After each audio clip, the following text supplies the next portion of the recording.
Uma mente passiva, capítulo 14 do livro Campo de Batalha da Mente. O meu povo está sendo destruído, porque lhe falta o conhecimento. Oséias, capítulo 4, versículo 6. Essa afirmação é certamente verdadeira no que diz respeito à área da passividade. A maioria dos cristãos não está nem mesmo familiarizada com o termo, tampouco sabem como reconhecer os sintomas. Passividade é o oposto da atividade. É um problema perigoso porque a palavra de Deus ensina claramente que devemos estar alertas, sóbrios, ativos. 1 Pedro, capítulo 5, versículo 8. Que devemos reavivar a chama e agitar o dom que há em nós. 2 Timóteo, capítulo 1, versículo 6. Tenho lido várias definições da palavra passividade e a descrevo como ausência de sentimento, uma ausência de desejo, apatia geral, indiferença e preguiça. Espíritos maus estão por trás da passividade. O diabo sabe que a inatividade, o insucesso para exercitar a vontade significará a completa derrota do crente. Enquanto uma pessoa está se movendo contra o diabo, usando sua vontade para resistir-lhe, o inimigo não ganhará a guerra. Entretanto, se entrar em um estado de passividade, ela estará com sérios problemas. Tantos crentes são tão governados emocionalmente que qualquer ausência de sentimentos é tudo do que precisam para que parem de fazer o que foram ensinados a fazer. Eles louvam se sentirem vontade, doam se sentirem vontade, são fiéis ao que dizem se sentirem vontade, e se não sentirem vontade, não fazem nada. O espaço vazio é um lugar. Nem deis lugar ao diabo. Efésios, capítulo 4, versículo 6. O lugar que damos a Satanás é frequentemente um espaço vazio. Uma mente vazia e passiva pode facilmente ser cheia com todos os tipos de pensamentos errados. Um crente que tem uma mente passiva e que não resiste a esses pensamentos errados, frequentemente os toma como seus próprios pensamentos. Ele não percebe que o espírito mau os injetou em sua mente porque havia espaço vazio lá para ser preenchido. Uma forma de manter os pensamentos errados fora da mente é manter a mente cheia de pensamentos certos. O diabo pode ser lançado fora, mas ele vai e vaqueia em lugares secos por uma temporada. Quando ele retorna para o seu antigo lar e o encontra vazio, a Bíblia diz em Lucas capítulo 11, versículo 4 ao 26, que ele volta e traz outros demônios com ele. Ou seja, a última condição da pessoa é pior do que a primeira. Por essa razão, jamais tentemos lançar fora um espírito mau de uma pessoa, a menos que ela tenha sido instruída a como encher esse espaço vazio. Não estou dizendo que cada pessoa que tem um pensamento mau tenha um espírito mau, mas um espírito mau está sempre por trás de pensamentos maus. Um indivíduo pode lançar fora conceitos repetidamente, mas eles voltarão imediatamente, até que ele aprenda a preencher o vazio com uma forma de pensar correta. Quando o inimigo retornar, ele então não encontrará lugar naquela pessoa. Há pecados agressivos ou pecados de execução, e há pecados passivos, que são pecados de omissão. Em outras palavras, há coisas erradas que fazemos e há coisas certas que não fazemos. Por exemplo, um relacionamento pode ser destruído pela omissão de palavras bondosas de apreciação que deveriam ter sido ditas, mas nunca o foram. Uma pessoa passiva pensa que não está fazendo nada de errado, porque ela não está fazendo nada. Confrontada com o seu erro, ela dirá: eu não fiz nada. Sua análise é correta, mas seu comportamento não o é. O problema surgiu precisamente porque ele não fez nada. Superando a passividade. Há alguns anos, o meu marido Dave teve alguns problemas com a passividade.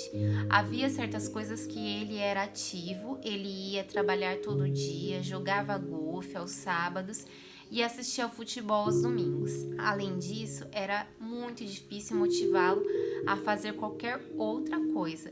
Se eu precisasse de um quadro pendurado na parede, poderia levar 3 ou 4 semanas para ter isso feito. Isso causava um grande atrito entre nós. A mim parecia que ele fazia o que queria e que, além disso, não fazia nada. Dave amava o Senhor, e quando ele o procurou a respeito do seu problema, ele o fez observar algumas informações sobre a passividade e os seus perigos. Ele descobriu que os espíritos maus estavam por trás de sua inatividade. Havia certas áreas em que ele não tinha problemas, porque havia mantido sua vontade naquelas áreas. Mas em outras áreas, ele tinha basicamente, pela inatividade, entregue sua vontade ao inimigo. Ele era oprimido naquelas áreas e tinha se movido a um lugar onde ele não tinha qualquer desejo, qualquer eu quero, nenhuma motivação para ajudá-lo a realizar certas atividades. O estudo da palavra de Deus e a oração eram 2 outras áreas nas quais ele era passivo. Como eu sabia que ele não estava buscando a Deus por direcionamento, era-me difícil ouvi-lo. De qualquer forma, tinha um problema de rebeldia. E você pode ver como o diabo usou nossas fraquezas contra nós mesmos. Muitas pessoas estão divorciadas exatamente por causa de tais problemas. Elas realmente não entendem o que está errado. Na verdade, eu era muito agressiva. Eu estava sempre correndo na frente de Deus, na carne, fazendo as minhas próprias coisas e esperando que o Senhor as abençoasse. Dave não fazia muito, exceto em esperar em Deus, o que me irritava seriamente. Agora nós rimos quando pensamos em como costumávamos ser, mas naquela época não era engraçado. E se Deus não tivesse chamado a nossa atenção, poderíamos ter ido mais uma daquelas estatísticas de divórcio.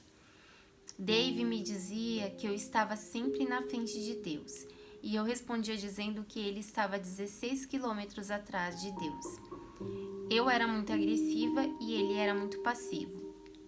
Quando um crente está inativo em qualquer área em que tem capacidade ou talento, essa área começa a atrofiar ou tornar-se imobilizada. Quanto mais tempo ele não faz nada, menos ele quer fazer. Um dos melhores exemplos é o exercício físico.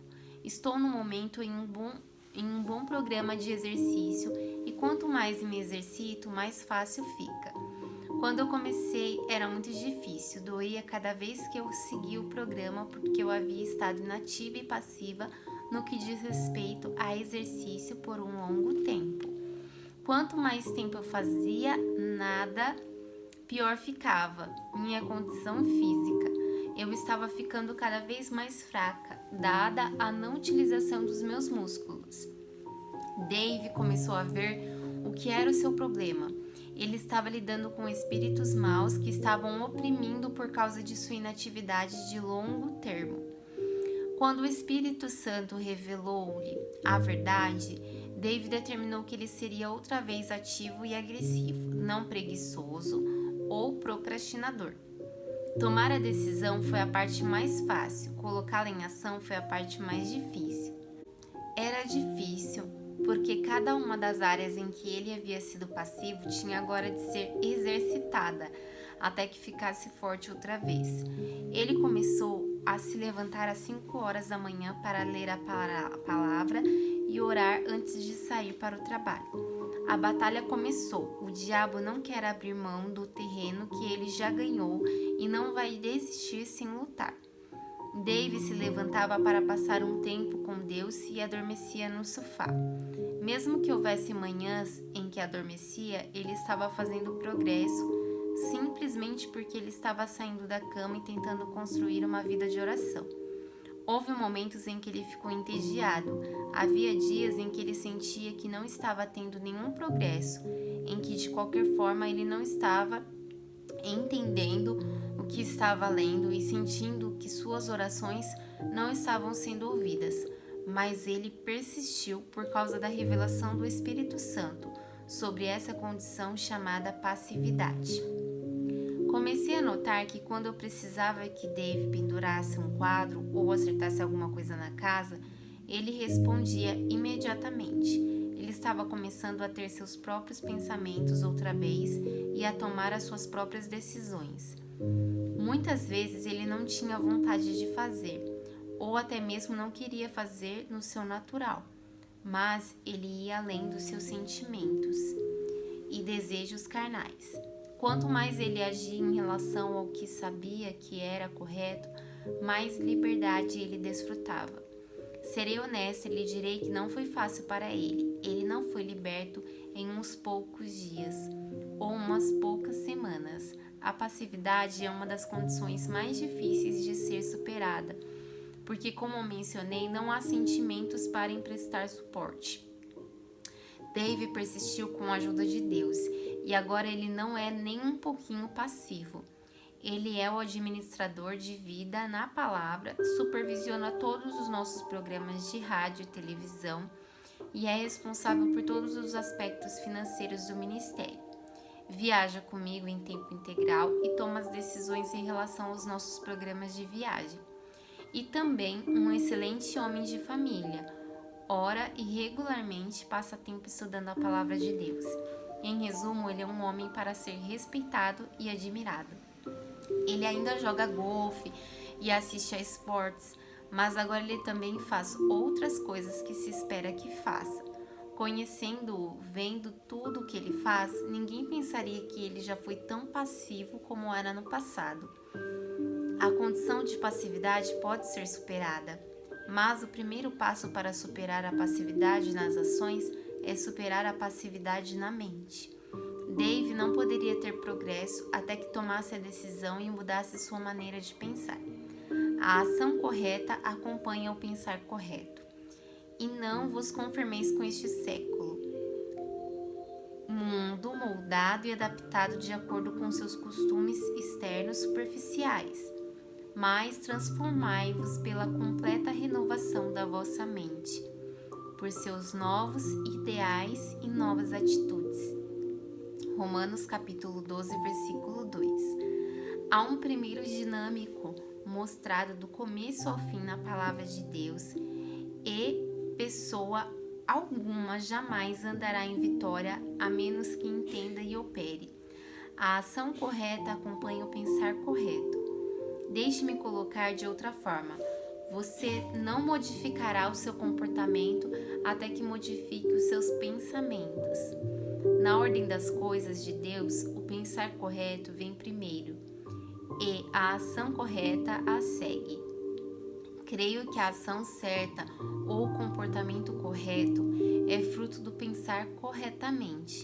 Muitos crentes se desgastam tentando agir corretamente, mas o fruto não é produto de uma luta.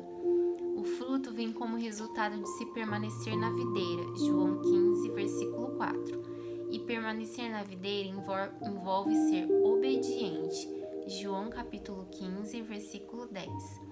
Eu sempre uso Efésios 4, versículo 22 ao 24, quando ensino esse princípio. O verso 22 diz: Vos despojeis do velho homem, desvesti-os e jogai fora o vosso velho e não renovado, eu que caracterizava a vossa maneira anterior de vida, que se corrompe segundo as concupiscências e desejos que brotam do engano. O verso 24 continua o pensamento dizendo: E vos revistais do novo homem, ou regenerado, criado segundo Deus em justiça e retidão, procedentes da verdade. Assim vemos que o verso 22 basicamente nos diz para pararmos de agir inadequadamente, e o verso 24 nos diz para começarmos a agir adequadamente. Mas o verso 23 é o que eu chamo de ponte bíblica. Ele nos diz como ir no verso 22, agindo inadequadamente, ao verso 24, agindo adequadamente. e vos renoveis constantemente no espírito do vosso entendimento, da vossa mente, tendo uma nova atitude mental e espiritual. É impossível ir de um comportamento errado a um comportamento correto sem primeiro mudar os pensamentos. Uma pessoa passiva pode querer fazer a coisa certa, mas ela jamais conseguirá isso a menos que ative a sua mente propositadamente e a alinhe com a palavra e a vontade de Deus. Um exemplo que me vem à mente envolve um homem que certa vez foi para a fila da oração. Em uma das minhas conferências, ele tinha um problema com a luxúria. Ele realmente amava sua esposa e não queria que o seu casamento fosse destruído.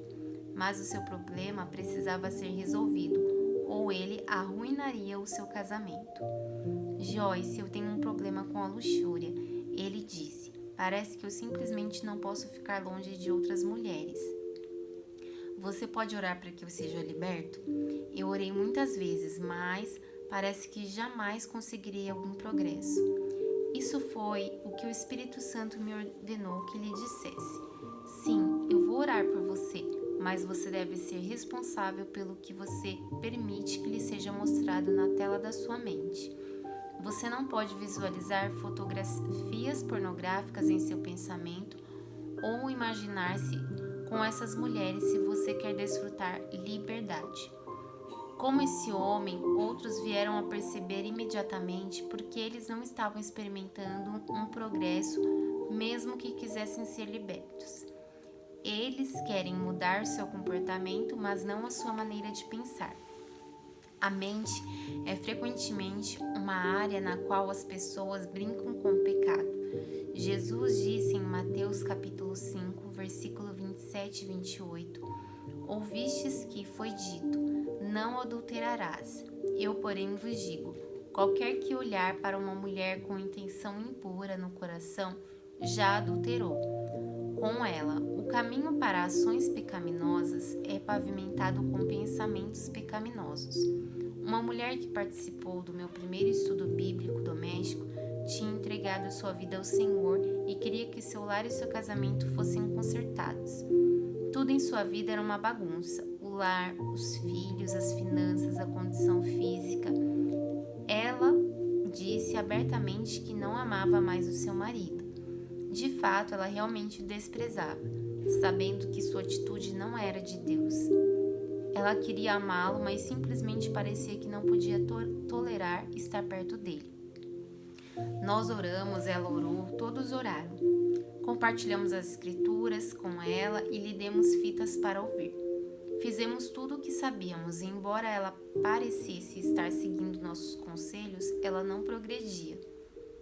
O que estava errado, durante uma sessão de aconselhamento, foi revelado que ela havia sido uma sonhadora em toda a sua vida. Ela estava sempre imaginando uma existência de conto de fadas na qual ela seria a princesa e o príncipe vinha para a casa do trabalho com flores e doces, emocionando-a com a sua devoção a ela. Ela passava os dias pensando assim, e quando seu marido, cansado, acima do peso, suado e sujo, chegava em casa, depois do trabalho, com um dente faltando, ela o desprezava. Pense nessa situação por um momento. A mulher era nascida de novo, e ainda assim a sua vida estava uma bagunça. Ela queria obedecer a Deus e viver para Ele, e também queria amar o seu marido, porque sabia que era a vontade de Deus. Ela queria ter vitória em sua vida e em seu casamento, mas a sua mente a estava derrotando-a. Não havia como ela superar sua aversão por seu marido até que ela começasse a operar com a sua mente sadia. Ela estava vivendo mentalmente em um mundo que não existia e jamais existiria. Portanto, estava inteiramente despreparada para lidar com a realidade. Ela tinha uma mente passiva e, uma vez que não estava escolhendo seus pensamentos de acordo com a palavra de Deus, os espíritos maus injetaram pensamentos em sua mente. Enquanto ela pensasse que eram seus próprios pensamentos e tivesse prazer neles, jamais experimentaria vitória. Ela mudou sua forma de pensar e sua vida começou a mudar. Ela mudou sua atitude mental em relação ao seu marido e ele começou a mudar sua aparência e seu comportamento em relação a ela. Fixe sua mente no que está acima. Portanto, se fostes ressuscitados juntamente com Cristo, buscai as coisas lá do alto, onde Cristo vive assentado à direita de Deus. Pensai nas coisas lá do alto, não nas que são daqui da terra. Colossenses capítulo 3, versículo 1 e 2. Observamos outra vez o mesmo princípio.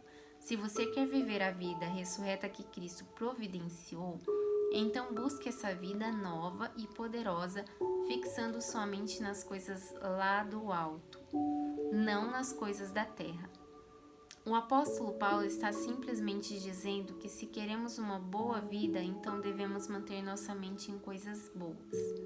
Muitos crentes querem uma vida boa, mas estão passivamente sentados, desejando que alguma coisa boa lhes aconteça. Frequentemente eles têm ciúmes dos outros que estão vivendo em vitória e se ressentem porque a vida deles é tão difícil.